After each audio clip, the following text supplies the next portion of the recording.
besar dalam kehidupan kami, kasih yang tanpa batas dan tak berkesudahan dalam kehidupan kami. Kami bersyukur buat seluruh cintamu dan kasihmu. Kau korbankan dirimu di atas kayu salib. Engkau tebus kehidupan kami. Dan engkau membawa kami menggenapi seluruh perjanjianmu. Seluruh janji-janjimu dalam kehidupan kami. Kamilah orang-orang yang mendapatkan hak untuk menerima setiap janjimu Tuhan. Kamilah yang terakses untuk mendekat, mengalami seluruh hadiratmu dalam kehidupan kami Tuhan. Terima kasih buat sore hari ini. Kami bersyukur buat setiap apa yang Tuhan sedang kerjakan dalam kehidupan kami. Dan kami tahu kalau Tuhan bekerja, Tuhan yang kerjakan adalah hal-hal yang di luar pemikiran kami. Hal-hal yang di luar pengetahuan kami. Dan sore hari ini Tuhan kami datang, kami butuh firman-Mu. Kami butuh kebenaran-Mu sore hari ini. Berbicara buat setiap kami. Urapi kami semua. Roh Kudus mengajar kami. Roh Kudus terangi mata hati kami. Sembari sementara kami dengarkan firman-Mu. Roh Kudus temani kami. Roh Kudus bantu kami. Roh Kudus tolong kami untuk kami mengerti apa yang kami dengar. Dari tempat ini, dari di mana hamba-Mu berdiri di mimbar ini. Kami percaya sore hari ini Roh-Mu yang kudus telah berdiam di dalam kami. Dan akan mengajari setiap kami Tuhan. Terima kasih seluruh kemuliaan, keagungan, penghormatan. Kami dedikasikan, kami berikan kepada Engkau Sang Raja dalam kehidupan kami. Terima kasih Bapa, terima kasih. Kami siap sambut firman-Mu. Hanya di dalam nama Yesus kami sudah berdoa, kami mengucap syukur. Bersama berkata, amin, amin. Silakan duduk Bapak Ibu.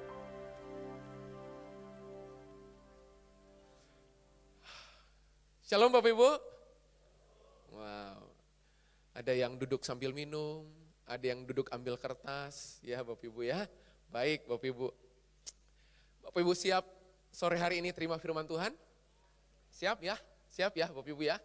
Baik Bapak Ibu, sepanjang hari, sejak pagi, siang dan sampai sore hari ini senang boleh melayani Bapak Ibu di tempat ini di sore hari ini. Dan saya yakin Bapak Ibu, setiap hal yang Tuhan sedang mau bicarakan buat kita, saya selalu percaya bahwa hal tersebut untuk mempersiapkan kita melihat hal-hal yang Tuhan mau kerjakan dalam hidup kita. Yang setuju katakan amin.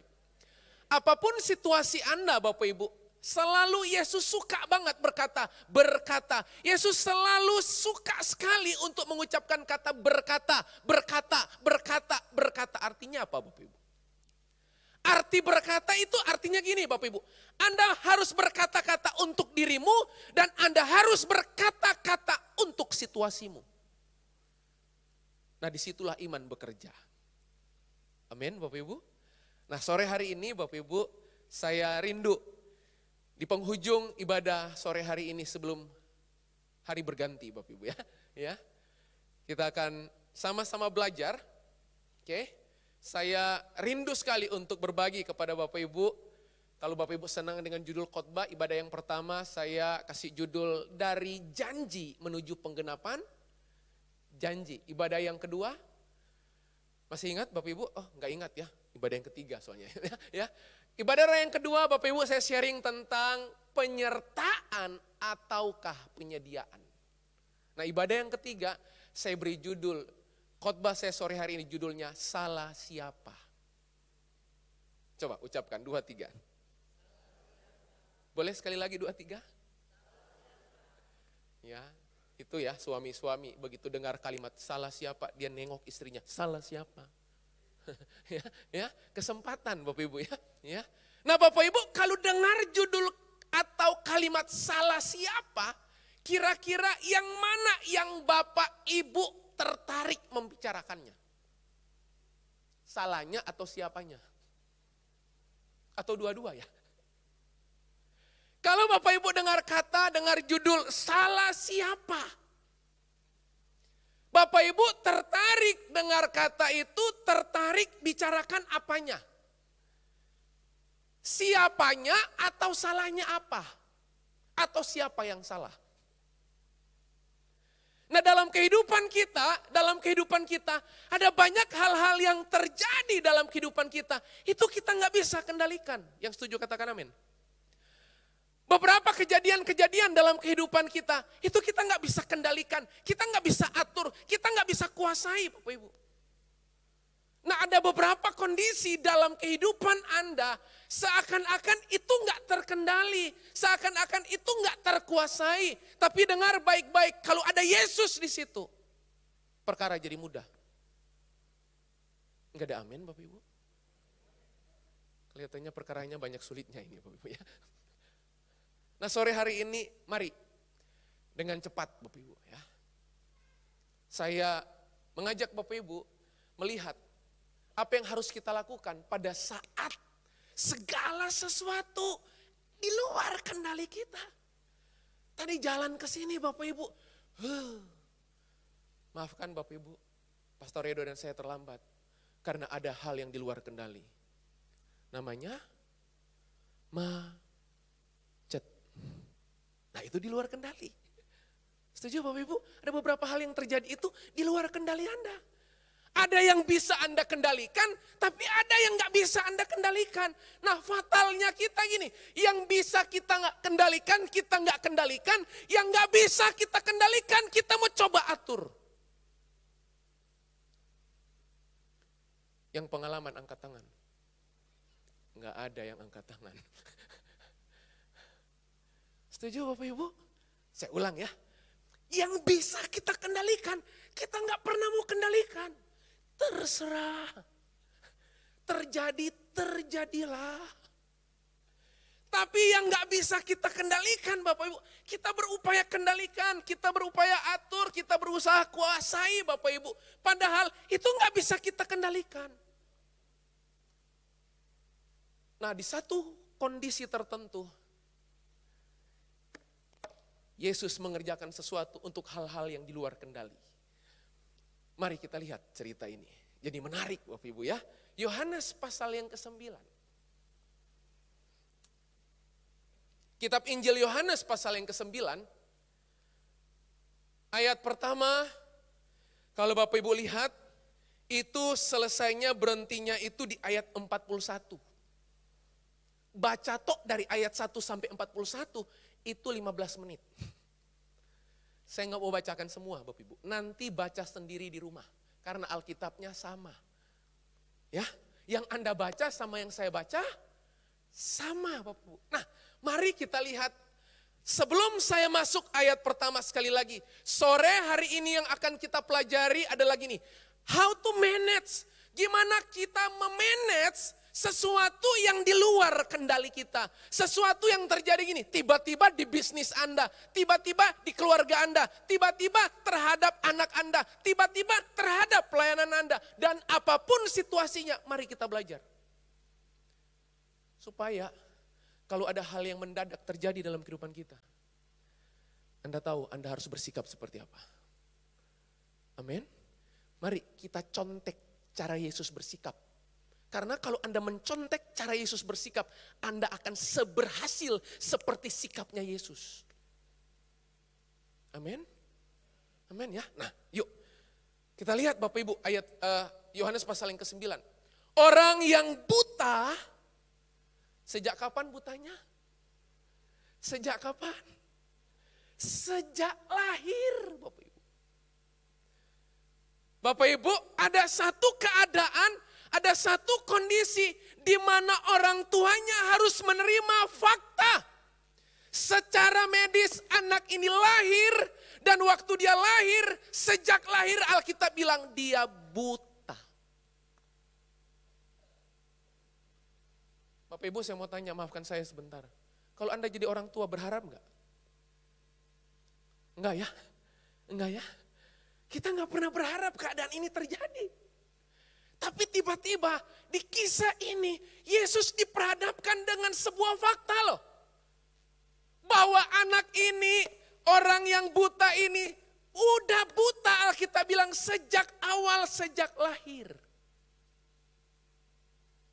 Mari kita lihat ayat pertama. Waktu Yesus sedang lewat, ia melihat seorang yang buta sejak lahirnya. Baru ayat pertama kok Yesus udah tahu dia buta sejak lahir? Ada percakapan nggak di situ? Enggak. Jawabannya karena Yesus maha. Udah itu aja. Ya, nggak usah mikir yang ribet-ribet Bapak Ibu ya. Itu nggak ada percakapan, Yesus langsung tahu loh, ini buta sejak lahir. Kita enggak. Kita udah nggak tahu, bikin asumsi, viral di mana-mana Bapak Ibu. Ini Yesus tahu loh, sejak awal Alkitab bilang, waktu Yesus sedang lewat, ia melihat seorang yang buta sejak lahirnya. Dan melihat keadaan ini, murid-muridnya datang kepada Yesus. Dan waktu murid-muridnya datang kepada Yesus, ini yang mereka sedang tanyakan kepada Yesus. Ini poin pertama saya.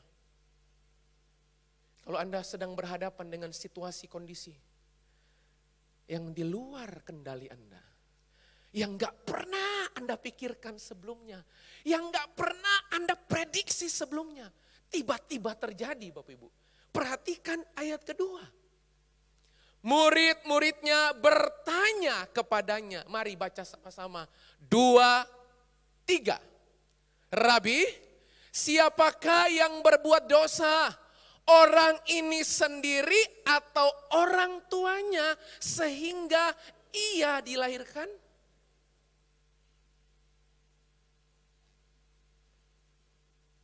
Indra maju. Contoh lagi Bapak Ibu ya. Kali ini Jo istirahat.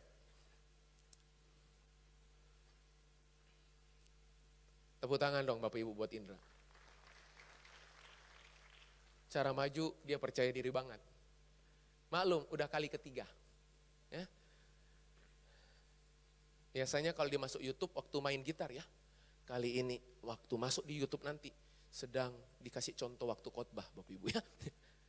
Indra, saya mau nanya. Kalau Indra Yesus, kamu siapa? Yesus. Yakin jawabnya ya. Kalau Indra Yesus, kalau ya. Lalu murid-murid datang, saya datang. Alkitab berkata gini, murid-muridnya bertanya kepada Yesus. Bisa multimedia tampilkan ayatnya? Ayat kedua. Rabi, saya panggil Rabi.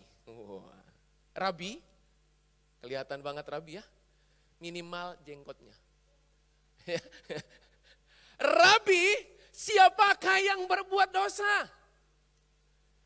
Orang ini sendiri yang lahir buta, Andra, atau apa di situ? Orang tuanya sehingga ia dilahirkan buta. Lalu Yesus menjawab. Bukan Yesus kelihatannya. Ulang. Bapak Ibu mungkin kelihatannya butuh tepuk tangan Bapak Ibu. Kasih tepuk tangan dong Bapak Ibu ya. Jangan tunjukkan ayat ketiga. Jangan dulu. Udah baca belum? Sudah ya? Anggap gak baca ayat ketiga. Ya, normal-normal aja ya. Yang natural-natural aja. Bapak Ibu kalau dikasih 2 opsi, cenderung apa? Alam bawah sadar kita apa? Pasti milih salah satu dari 2 opsi ya. Iya dong. Setuju Bapak Ibu? Kalau ada A atau B, gak mungkin Anda bilang C. Kalau gak percaya, coba latih. Saya belajar ilmunya soalnya. Kalau Anda janjian dengan seseorang, Anda pingin ketemu orang itu jauh lebih pagi daripada sebelumnya. Jangan bilang jam 7:30 atau jam 8, jangan. Dia pasti pilih jam 8. Coba kasih pilihan, jam 7 apa 7:30. Keinginan untuk ngomong jam 8 itu batal, 7:30. Gak percaya coba. Ya, jadi kalau Anda ingin ketemu orang itu lebih pagi, jangan tanya 7:30 atau jam 8. Coba lemparkan kalimat mau jam 7 apa 7:30. Gak mungkin dia bilang jam 8. Karena di alam bawah sadar Anda menerima sebuah stimulus. Pilihannya jam 7 apa 7:30. Pasti salah satu dari pilihan itu. Sekarang Indra saya tanya. Indra ya. Gitu ya. Ayat 2, sekali lagi ayat 2. Murid-muridnya bertanya kepada Yesus, Rabi, siapakah yang berbuat dosa, orang ini sendiri atau orang tuanya sehingga ia dilahirkan buta? Ayat 3 nggak usah tampilkan. Lalu Yesus menjawab. Bukan. Itu yang dihafal ayat 3. Bukan, ini kayak bootcamp hafalan ayatnya. Indra, kalau seakan-akan Indra yang ditanya. Kira-kira jawaban yang paling tepat dari dua opsi itu apa? Orang tua. Orang tua. Alasannya? Kan anak nggak tahu apa-apa. Karena anak nggak tahu apa-apa. Karena lahirnya udah buta kan? Setuju ya? Berapa banyak Bapak Ibu percaya dengan jawaban Indra? Angkat tangan yang percaya dengan jawaban Indra. Nggak apa-apa, masalahnya Yesus nggak percaya jawaban itu. Tepuk tangan buat Indra, thank you Indra. Saya yakin sekali Bapak Ibu, setiap orang yang ditanya sama waktu saat teduh, saya renungkan ini, saya pasti bilang ini, orang tuanya. Kenapa orang tuanya? Indra tadi jawab salah satu alasannya, karena anaknya nggak tahu apa-apa Om. Anda tahu jawaban Yesus? Anda tahu jawaban Yesus? Ayat ketiga. Ayat ketiga. Jawab Yesus. Bukan dia dan bukan juga orang tuanya. Padahal opsinya anak itu atau orang tuanya. Yesus diperhadapkan pilihan. Dia nggak dijepit, nggak didesak oleh pilihan manusia. Sama seperti halnya kehidupan kita Bapak Ibu. Lihat jawaban Yesus. Bukan dia dan bukan juga orang tuanya. Tetapi karena pekerjaan Allah harus dinyatakan di dalam dia. Hei Pak Bu, ada beberapa jenis penderitaan yang Anda alami. Itu bukan karena persoalan dosa. Tapi memang penderitaan itu datang untuk menyatakan kemuliaan Bapa.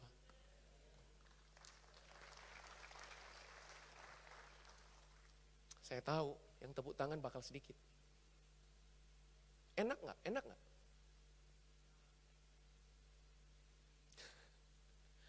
Hal yang pertama yang mesti Anda pahami gini, kalau keadaan di luar kendali Anda, keadaan di luar harapan Anda, keadaan di luar yang Anda inginkan, yang pertama jangan saling menyalahkan. Kasih opsi lagi, yang salah papa atau mama. Papa jawab, setan. Setan ada di mana? Di depan saya. Sementara suami ya jawab gitu. Suami tanya sama istri, menurut mama siapa? Mama jawab, iblis. Papa tanya lagi, iblis ada di mana? Mama nggak mau kalah, di depan saya. Pak Bu, yang pertama yang Tuhan minta sore hari ini, kalau situasi di luar kendalian, jangan saling menyalahkan, jangan salahkan situasi, jangan salahkan keadaan, jangan salahkan orang lain. Pikirkanlah hari ini Anda diperhadapkan dan merujuk ayat ini jelas Yesus lagi ngajar apa.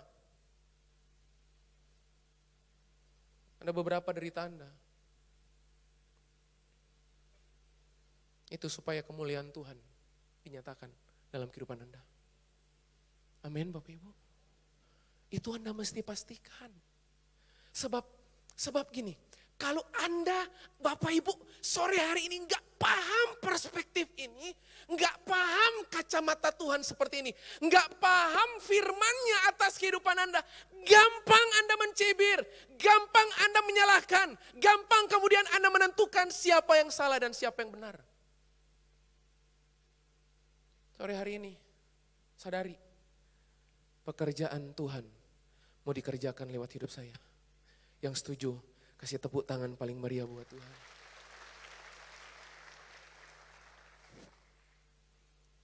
Bapak Ibu siap? Yang kedua. Bapak Ibu lihat yang kedua. Saya bacakan ayat keempat, kelima. Lalu poin saya di ayat ke-6. Kita harus mengerjakan pekerjaan Dia yang mengutus aku. Selama masih siang, akan datang malam di mana tidak ada seorang pun yang dapat bekerja. Selama aku di dalam dunia, akulah terang dunia. Nah Bapak Ibu, perhatikan, saudara perhatikan, pindah ayat 9. Yang pertama tadi apa? Jangan menyalahkan situasi. Jangan menyalahkan siapa yang salah dulu. Kita akan selalu gagal melihat kehendak Tuhan loh. Kalau kita fokus terus siapa yang salah, siapa yang benar. Nah sekarang, lihat ayat ke-6. Setelah ia mengatakan semuanya itu, dia ngapain? Orang Manado bilang, Yesus Caparuni. Saya tahu kalimat itu dari Pastor Edo. Ya, tadi malam kita makan, tadi malam ya Do ya. Itu pembahasan bahasa Manado saya mulai kuasai dengan baik, haleluya. Ya. Saya ntar lagi bisa jadi interpreter orang Manado kalau ngomong ya. Nah, Bapak Ibu tahu nggak yang Yesus lakukan? Coba lihat ayat, sekali lagi coba lihat ayat yang ke-6. Setelah Yesus mengatakan semuanya itu, ia meludah ke tanah. Itu cara dia meludah nggak kayak cara Anda meludah? Itu Anda. Merendahkan sekali kan? Coba Bapak Ibu marah nggak? Kalau ada yang lagi ngobrol dengan Anda gitu, Guru, Rabi, yang salah siapa coba? Orang tuanya atau anaknya? Anaknya atau orang tuanya? Yesus jawab, nggak ada yang salah. Orang tuanya top, anaknya Marco top. Terus yang salah siapa? Oh nggak ada yang salah. Ini problemnya adalah gini, supaya pekerjaan-pekerjaan Bapak dinyatakan. Nah Bapak Ibu begitu pindah di ayat yang ke-6, Yesus meludah. Saya nggak mungkin kasih contoh kan. Tapi Bapak Ibu bisa bayangkan, Yesus meludah. Saya nggak tahu Yesus itu meludah berapa kali. Tapi saya yakin banget, pasti ludahnya berkali-kali. Kenapa? Karena sebentar lagi ludah itu diaduk-aduk dan dia mau tempelin. Di mata siapa? Orang. Kenapa orang buta nggak marah? Karena dia buta.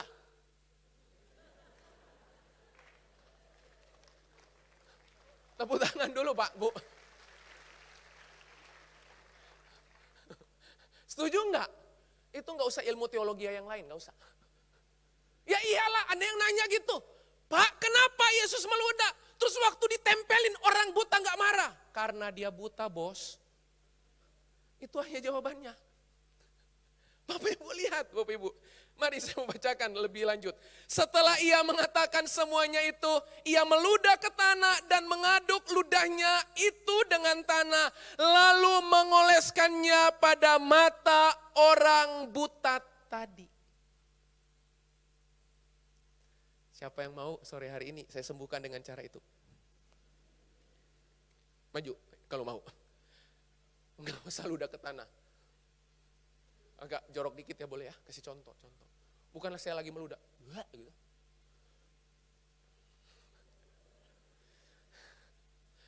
Oke, ada asam dan basa, pelajaran kimia bilang. pH. Gitu. Terus tiba-tiba Bapak Ibu berani tetap mana.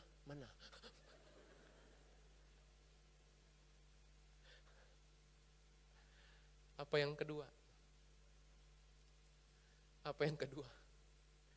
Saya rindu mau baca lagi ayat yang ke-6. Boleh Bapak Ibu baca sekali lagi? Pemain keyboard bisa kembali? 10 menit lagi saya selesai. Bapak Ibu gak kerasa ya? Kok tinggal 10 menit? Iya, tuh jamnya. Anda gak kerasa, saya kerasa. Iya jamnya tuh, 6:05. Benar. Bapak Ibu lihat ayat ke-6, baca sekali lagi. 2, 3. Setelah dan mengaduk ludahnya dengan tanah apa? Lalu mengoleskannya pada mata orang buta tadi. Terus orang buta protes-protes. Kok bau ya? Yang kedua,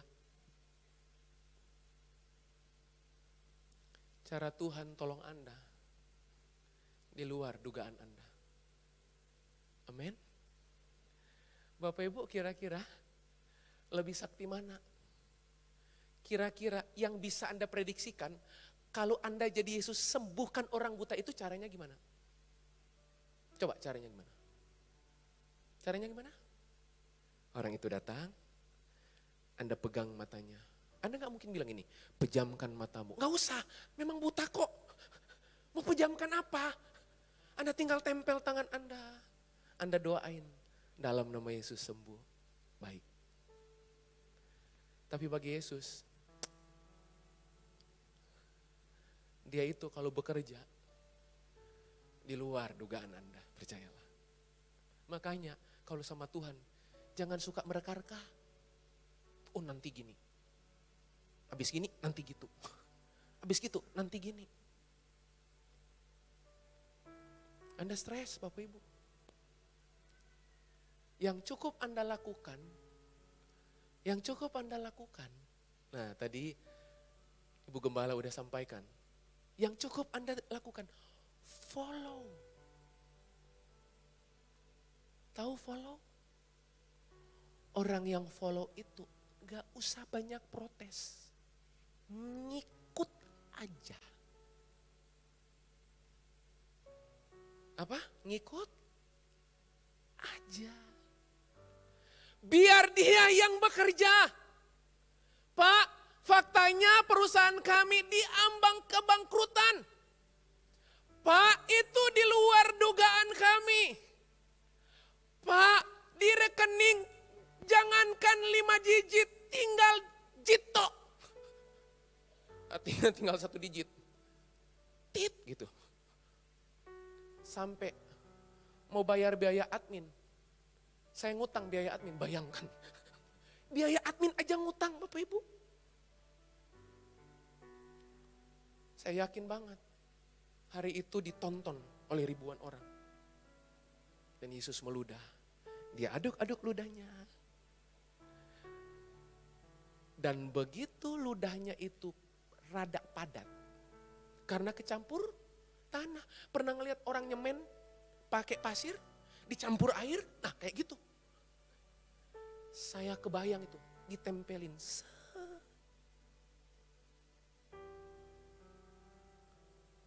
Bukan ludah Yesus yang berkuasa, Pak.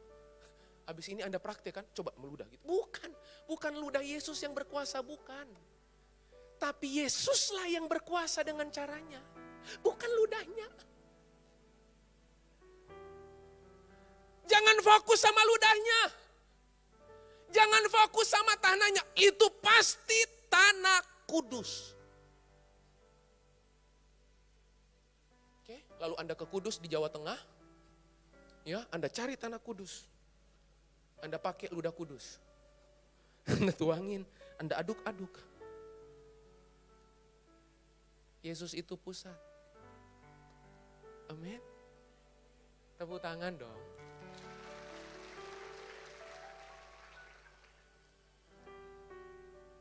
Waktu diolesin, langsung sembuh. Langsung sembuh. Saya nggak tahu saya pernah cerita di tempat ini apa enggak. Saya pernah frustasi tanda kutip. Kalau doain orang sakit yang mau mati. Beneran mati. Setiap kali diundang Pak Pendeta, tolong doain keluarga saya. Udah kritis. Berangkat saya dengan iman. Berangkat Bapak Ibu. Siap. Benar Bapak Ibu. Ketemu dengan pasien Pak Bu. Yang udah tarikan nafasnya itu tinggal 1. Kayak memotret. 2, 3. Tarikan nafasnya itu udah mau ngantar dia menuju kekekalan. Bapak Ibu saya doain. Dalam nama Yesus. Sembuh oleh bilur-bilur Yesus. Oke, setelah doain, pulang. Belum sampai exit door. Baru mau nyampe exit door, Bapak Ibu. Ring. Angkat. Halo? Pak Pendeta mati. Berkali-kali. Sampai kadang-kadang suka bingung juga, kenapa ya? Bapak Ibu coba saya tanya. Waktu Yesus lakukan cara pertama, orangnya sembuh? Lihat ayat ke-6. Multimedia, tampilkan.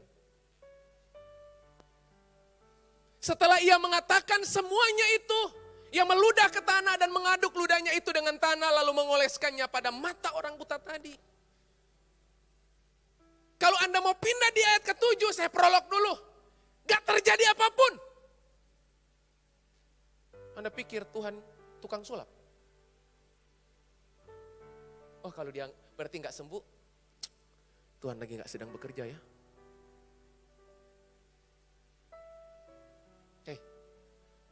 Tuhan mau sembuhkan bisnis Anda. Tuhan mau sembuhkan masa depan Anda. Tuhan mau sembuhkan kerinduan Anda.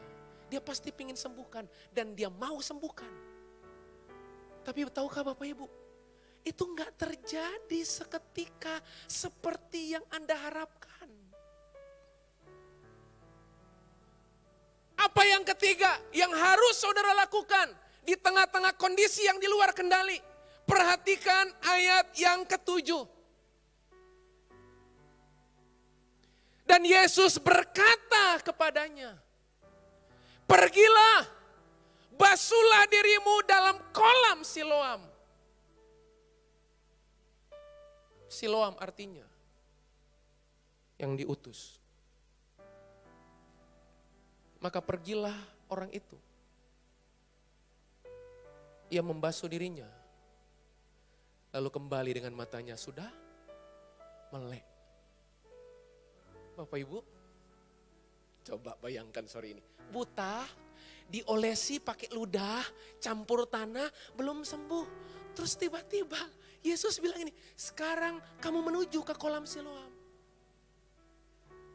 Mungkin Anda berpikir gini, oh kalau ludah dan tanah belum bisa menyembuhkan saya, siapa tahu kolam Siloam.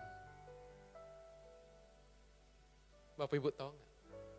Waktu dia lagi jalan, dia jalan, belum sembuh. Dan waktu dia nyemplung ke kolam Siloam, Bapak Ibu, juga belum sembuh. Terjemahan yang lain berkata, saat kapan dia sembuh? Waktu dia kembali kepada Yesus.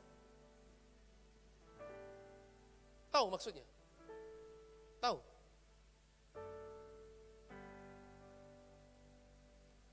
Anda akan sembuh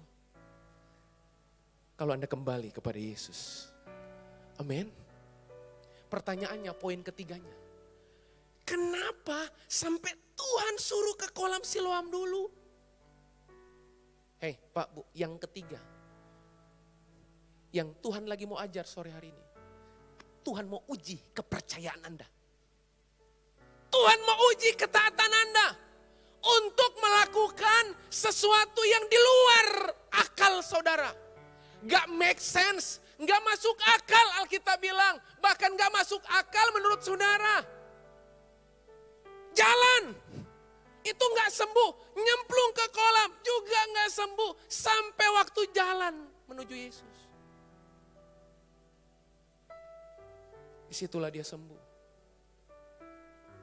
Saya mau kasih tahu. Jangan cari Siloam. Jangan cari ludah. Jangan cari tanah. Sebab pusat penyembuhan hanya di dalam Yesus. Kalau pusat penyembuhannya di dalam Yesus, makanya pusat penyembahannya juga di dalam. Kalau Anda baca terus ayat ini, terjadi problem setelah orang itu sembuh. Kalau Anda baca seterusnya Bapak Ibu, kemudian ahli-ahli Taurat orang-orang Farisi mempertanyakan. Kamu pengemis ya, yang biasanya minta-minta duit ya, yang buta ya. Iya. Kenapa kamu sembuh? Siapa yang menyembuhkan kamu? Yesus. Dia di mana sekarang? Enggak tahu. Dia di mana sekarang? Jawabannya enggak tahu. Mereka enggak percaya. Kisah ini berikutnya, mereka enggak percaya. Enggak mungkin. Cari orang tuanya. Begitu dipanggil orang tuanya. Ditanya, Pak, Bu, ini benar anak Anda? Benar. Yang buta, yang ngemis? Iya. Ini benar anak Anda? Benar. Dan sekarang dia sembuh? Iya. Siapa yang sembuhkan dia? Tanya sendiri, dia kan udah gede. Loh, ayat itu bilang gitu. Paham maksud saya Bapak Ibu? Saya mau kasih tahu. Biar pengakuan tentang kedahsyatan Yesus. Pengakuan tentang kesembuhan yang Anda terima.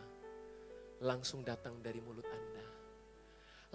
Datang dari perkataan Anda.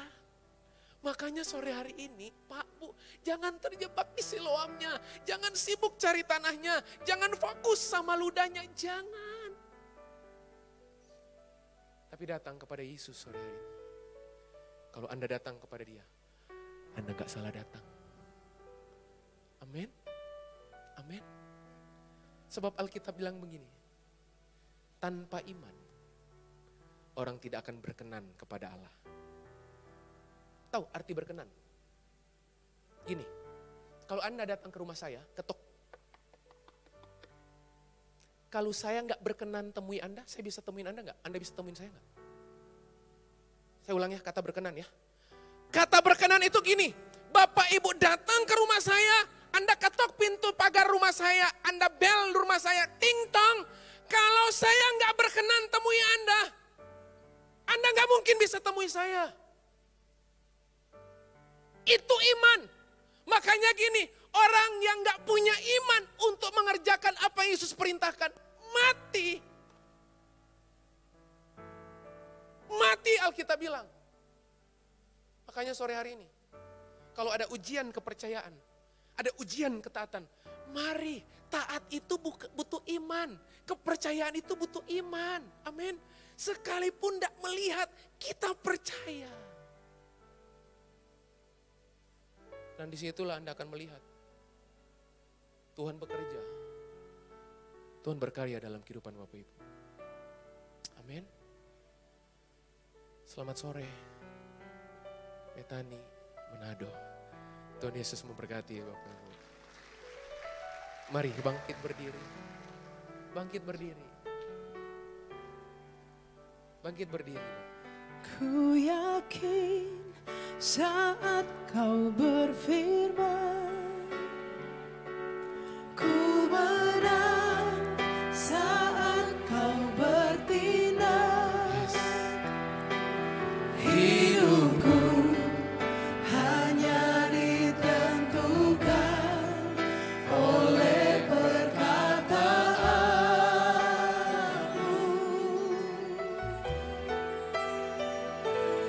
Ku aman karena kau menjaga. Ku kuat saat kau menopang. Hidupku Hidupku hanya ditentukan. oleh kuasa-Mu. Katakan bagi Tuhan, yes. Bagi Tuhan tak ada yang mustahil. Bagi Tuhan tak ada yang tak mungkin. Mujizatnya disediakan bagiku. Ku diangkat dan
sediakan bagiku, ku diangkat dan dipulihkan. Mujizatnya disediakan bagiku, ku diangkat dan dipulihkan. Sekali lagi tepuk tangan paling meriah buat Tuhan. Haleluya. Yes. Bapak, kami bersyukur buat sore hari ini. Kami bersyukur buat kebenaran firman-Mu yang kami dengar sore hari ini. Tuhan, kami percaya Engkau Tuhan yang sanggup mengerjakan yang jauh lebih besar dari yang bisa kami pikirkan, bisa kami bayangkan. Tuhan siapkan, Tuhan sediakan. Terima kasih buat firman-Mu di sore hari ini. Di ibadah yang terakhir sore hari ini Tuhan, kami percaya sepanjang hari kami dengar kebenaran-Mu. Dan sepanjang hari kebenaran-Mu itu akan mengerjakan perkara-perkara yang ajaib buat kehidupan kami. Meteraikan firman-Mu, hamba-Mu selesai. Sekali lagi Roh Kudus, tanamkan, meteraikan. Setiap kami yang datang sore hari ini dengan pertanyaan yang tidak terjawab. Sore hari ini kami menemukan jawabannya.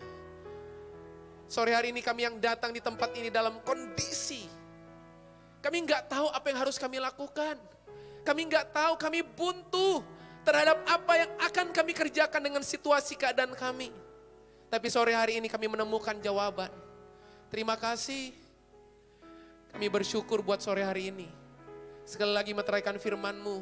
Biar kebenaran-Mu dapat tempat di hati kami Tuhan. Dan kebenaran ini kami boleh hidupi dan kebenaran ini memerdekakan kehidupan kami. Terima kasih Bapa, hanya di dalam nama Yesus kami sudah berdoa, kami mengucap syukur bersama berkata amin. Sekali lagi tepuk tangan, Bapak Ibu silakan duduk kembali.